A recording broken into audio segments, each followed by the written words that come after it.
Welcome back to Turning Hard Times into Good Times. I'm your host, Jay Taylor, and I have with me once again Daniel McAdams, who is the Executive Director of the Ron Paul Institute for Peace and Prosperity. Well, I'm planning to have Daniel on this show on a regular basis, perhaps on a weekly basis, to give us an update on some of the most important things that are taking place around the world, in the world of foreign affairs. So it's really good to have you back with me again, Daniel. Thanks for joining me. Well, thanks for having me, Jay. It's always great to talk to you. Really good to have you with me again, and we should tell our listeners that it is, what is the website again people can go to? RonPaulInstitute.org. RonPaulInstitute.org. I should really lead in with that each and every time. It's a fantastic website. There's a huge amount of information. If you care two wits about what the United States is doing overseas, you don't want to miss that website. It is just really a must-visit site for sure. Well, Daniel, I noticed that you talked on the website about the Congress in your Congress alert section of the Ron Paul Institute that there's some new legislation brewing in which Congress is trying to turn the screws down on Iran, and I want you to tell us about that. But before we get to that, could you talk a little bit about the newly elected leader of Iran, someone who's been called a moderate, at least a moderate by the standards that we've known in the past? What can you tell us about the new leader?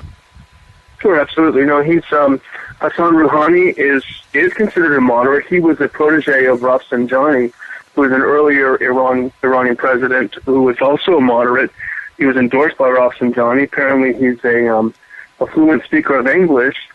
And what's interesting today is that he's given a sneak peek into his new cabinet, and it looks like he's serious about bringing in people who can deal with the West, who've done business with the West. For example, his new foreign minister, Zarif, has a PhD from the University of Denver.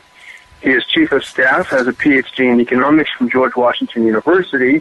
Won't hold that against him. But Keynesianism aside, these are clearly people that have been in the U.S. that have dealt with the U.S.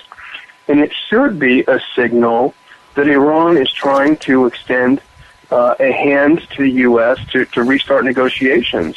And indeed, this is what Rouhani ran on. He wanted to put an end to the isolation of Iran and reach out to the U.S. So that would be a good sign. Unfortunately, the White House just does not know what its Iranian policy is. It seems completely confused. The White House, I think it was today, released a statement basically saying his inauguration provides an opportunity for Iran to act quickly to resolve the international community's concerns over its nuclear weapons program. So that really is not meeting anyone halfway. It's just saying, now you have the opportunity to do what we say, and if you do, then maybe we'll talk to you. So it's hardly reaching the other way across the aisle. Well, what can you tell us about the legislation that Congress is proposing to pass now? Well, this is interesting. This was a piece of legislation in the House last week before the August break, and it was basically a bill to, and the timing is critical on these things, and it was not by accident. On the eve of the inauguration of the new president, this was a bill that would really cramp down sanctions more on Iran. It would reduce the amount of oil that Iran could export to places like China and elsewhere. They're able to get exemptions. The Chinese and others are. This is sort of us turning the other way while the Chinese pretend to support the sanctions. This will crank down on that a lot more as well. It passed overwhelmingly in the House. I think there are 400 yes votes. And what's worse, the Senate, 76 senators sent a letter to Obama last week as well, demanding that he tighten sanctions, more sanctions, and to develop a credible military plan for Iran. So you see this extreme saber rattling on the part of Congress, and the timing is not accidental. At a time, but Daniel, again, at a time when it seems as though they've got a moderate leader who really wants to try to get along with us. At the very least, he wants to try to open negotiations. But that would require some openness on the U.S. side, and the U.S. just does not have an Iran policy. It's very clear. The only policy seems to be Iran, get down on your knees. You have to completely do everything that we say, and that's not going to work. I mean, the new president may be more flexible, which is terrific, but that doesn't mean that he will. Nor would any president tolerate being dictated to by a foreign power. It doesn't make any sense. And some of the things that the U.S. demands that Iran do before we talk are things that Iran would never do. For example, to cease its peaceful and legal enrichment of uranium for energy uses. Why would they give that up? It doesn't make any sense. Why should they have to give it up? Why should they have to? And then indeed, by being a partner of the Non-Proliferation Treaty, they're given the right to peaceful enrichment of uranium. They've never been found in violation of the Non-Proliferation Treaty. The International Atomic Energy Agency has never shown that they have diverted fissile material to non-peaceful means. They've never been found in violation. So what's the basis of this continued push on the U.S.? Who knows? Daniel, I think I read somewhere that the U.S. intelligence, the CIA and the Mossad, I guess that's the Israeli intelligence operation, is not as concerned, seemingly, as what our mainstream media is about Iran's use of or turning to to nuclear weapons. Well, this is neither the U.S. nor the Israeli intelligence services believe that Iran is currently manufacturing nuclear weapons. But what the war hawks and the neocons in the U.S. have done is, once again, they have changed the language. So legally, according to the terms of the Non-Proliferation Treaty, Iran is not allowed to divert its fissile material to non-peaceful means. So they can't make a nuclear weapon. Legally, they could do everything right up until that last point. Mm-hmm. Legally, they're allowed to. What the U.S. and the neocons have done is to add this little word, capabilities. So no longer, and there's nothing legal to that term at all, but it says Iran cannot have nuclear weapons capabilities, which is not a legal term. They're allowed to have those capabilities, although they say they're not pursuing them. Mm-hmm. So it's a way of moving the bar so that the U.S. can be even more aggressive toward Iran. Is there anything in this bill, are there any concrete actions that would try to restrict? Are we saying they can't, or are we trying to reduce the amount of oil they can export and try to starve them into submission? Is that the strategy here of the neocons? Sure, that's the case, to ruin their economy. Yeah. But what's interesting, the Wall Street Journal did a great piece about a year ago about how the U.S. sanctions on Iran, the one sector that they're hurting the most is Iranian private business, the private sector, because they're not able to get the parts they need and all these sorts of things. The government sector is not as affected, but it's destroying the Iranian private sector. Yeah, and it's doing the same thing here, Jay. Look, American business is not. Iran has the world's second largest reserves of natural gas after Russia. This is enormous potential wealth that American businessmen and investors could be very much involved in, and the U.S. restricts and forbids American businessmen from profiting as well. So really, it's hurting the private sector more than anything. Hurting our own private sector, you're suggesting as well. Absolutely. Yeah. And the Chinese companies are more than happy to be involved and look the other way. The Japanese have looked the other way as well on Iran, because there's an enormous amount of business. And, that's the natural state of the world. People want to do business and to trade and have commerce. That's the normal thing. Sanctions are abnormal. Daniel, what do you say to let's say that the neocons' worst fears or their worst allegations are correct, and that they go ahead and build a nuclear weapon?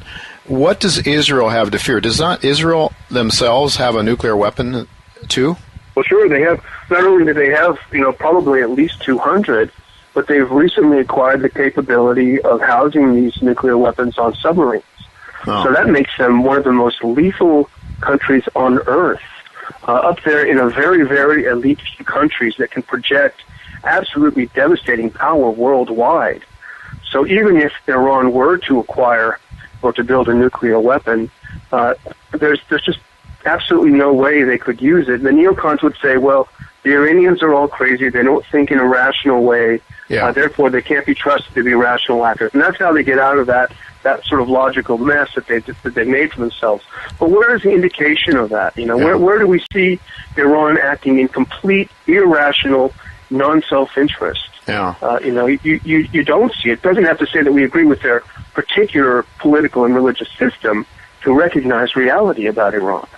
Well, it would seem as though the new government or that the people themselves are looking for somebody who would open things up to the Western world with this latest election result.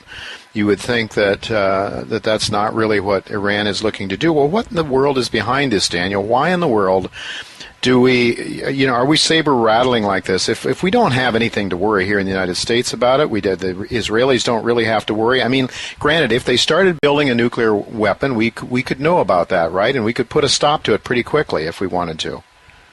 Sure, absolutely we could. They've continued to meet their obligations with regard to IAEA inspections.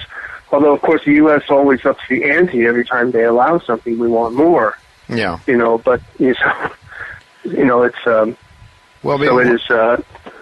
Yeah, I mean, why though? Because if what you're saying is correct, we would open up the markets to American companies, so we would be better off economically. There must be something behind the scenes that is really pushing this policy. It must be a small group of people, perhaps a small group of corporate interests that really want to dominate, and they don't really want to open it up to competition. Is that what's going on? I mean, it seems to be economic more than security issues involved here. That's behind our saber rattling. Well, the neocons are intensely ideological, and there was an interesting piece in the Washington Post. I think it was today or yesterday, and then buried at the very end of the article, it mentions that this bill that we were talking about, this real tightening of sanctions on Iran on the eve of this inauguration, was partly drafted by Mark Dubowitz, who's the director of the Foundation for Defense of Democracies, which is otherwise known as AIPAC's think tank. So this is a group of very, very partisan neoconservative Americans who would like the world to believe they have Israel in their best interest, or Israel's best interest at heart. Although if you ask most Israelis, they probably wouldn't be too keen on the saber rattling because they'll be on the receiving end if anything goes wrong. But these guys, pretend that they are the great defenders of Israel, and they're the ones that are drafting these pieces of legislation. So that's the real problem, I think.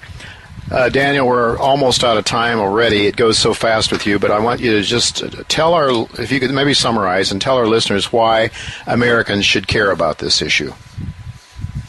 Well, our economy certainly is at stake. It would be terrific if American companies could participate in Iran's immense riches.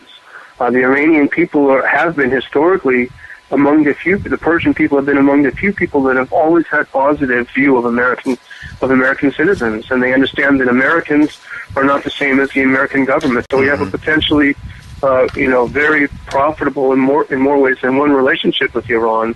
We should care about that, and we should also care about the threat of a war with Iran. And this is clearly what the neocons want. And it will cost us trillions of dollars in our economy and untold thousands, if not millions of lives. Yeah. So that is just absolutely insane. Yeah, lives don't seem to matter much to the neocons, that's for sure. At least if it's not our lives or their lives. So in any event, thank you, Daniel. Thank you so much. Folks, it's the RonPaulInstitute.org. Go there. Lots of great articles. Ron Paul himself writes there. Daniel McAdams. There's lots of academics that write very, very insightful articles there, as well as other people like Judge Napolitano, Congressman Kucinich, and other congressmen as well. It's a great site. It's very, very important. Go there and learn to know what is being said outside of the mainstream that makes sense. So please do yourself and your country a favor. Thank you, Daniel, so much for being with us. Once again, we'll have you back again next week. I want to do this on a regular basis if we can. Just get sort of the hot topic of the week to talk about, because this is very important stuff that the mainstream media never talks about. They don't want us to know about what's going on in the world, it seems. So thank you very much, Daniel, for being with us. Thank you so much, Jay.